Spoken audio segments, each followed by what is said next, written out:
ઝારખંડ હાઈકોર્ટના ચુકાદા બાદ વિદ્યાર્થીઓનું આંદોલન ઉગ્ર. સીએમ હેમંત સોરેનનું પૂતળું બાળતા હોબાળો. વિદ્યાર્થીઓ અને જેએનયુ કાર્યકર્તાઓ વચ્ચે થયું ઘર્ષણ. ભાજપે સોરેન સરકાર પર સાધ્યું નિશાન.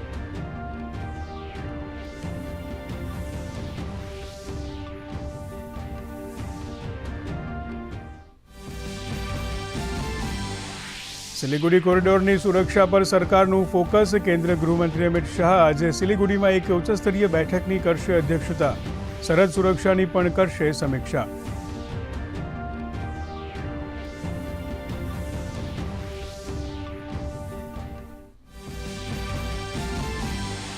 ભારતીય જનતા પાર્ટીની નવી રચાયેલી સંગઠન ટીમની આજે મળી પ્રથમ બેઠક. સંગઠનાત્મક બાબતો અને ચૂંટણી વ્યૂહરચના સહિતના મુદ્દે ચર્ચા.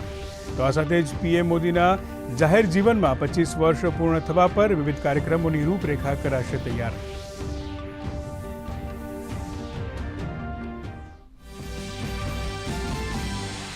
સૌરાષ્ટ્ર કચ્છ ભાગોમાં પૂરતો વરસાદ ન પડતા ખેડૂતોમાં ચિંતા. તો આગામી 4-5 દિવસ રાજ્યમાં છૂટાછવાયા સ્થળોએ હળવાથી મધ્યમ વરસાદની હવામાન વિભાગની આગાહી. ઉત્તર પ્રદેશના પ્રયાગરાજ, મોરાદાબાદ અને વારાણસીમાં ભારે વરસાદથી નદીઓ બે કાંઠે થતા નીચાણવાળા ભાગોમાં ભરાયા પાણી. તો પૂર્વોત્તરના રાજ્યોમાં પણ ભારે વરસાદની સંભાવના.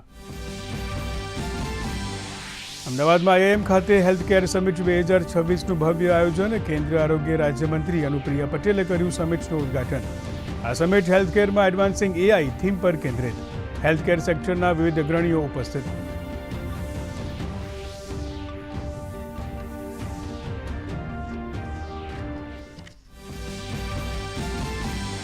વિધાનસભા ખાતે યંગ ઇન્ડિયન પાર્લામેન્ટનું આયોજન. યુવા પેઢીમાં નેતૃત્વ અને લોકશાહી મૂલ્યોનું સિંચન.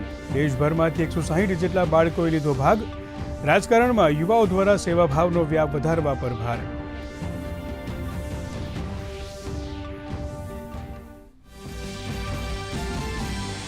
વિશ્વ બેડમિન્ટન ચેમ્પિયનશિપમાં ભારતનો મેડલ નિશ્ચિત. ત્રિષા જોલી અને ગાયત્રી ગોપીચંદની જોડી પહોંચી સેમીફાઇનલમાં.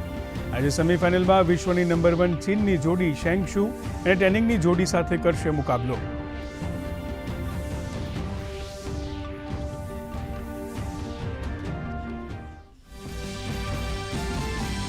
અને એમ્સ્ટલફેનમાં ચાલી રહેલા પુરુષ હોકી વિશ્વકપમાં આજે ભારતીય હોકી ટીમનું મેજબાન નેધરલેન્ડની ટીમ સામે છે મુકાબલો. ભારતે પાકિસ્તાન પર 5-3થી શાનદાર વિજય મેળવીને પૂલ ડીમાં મેળવ્યું છે બીજું સ્થાન.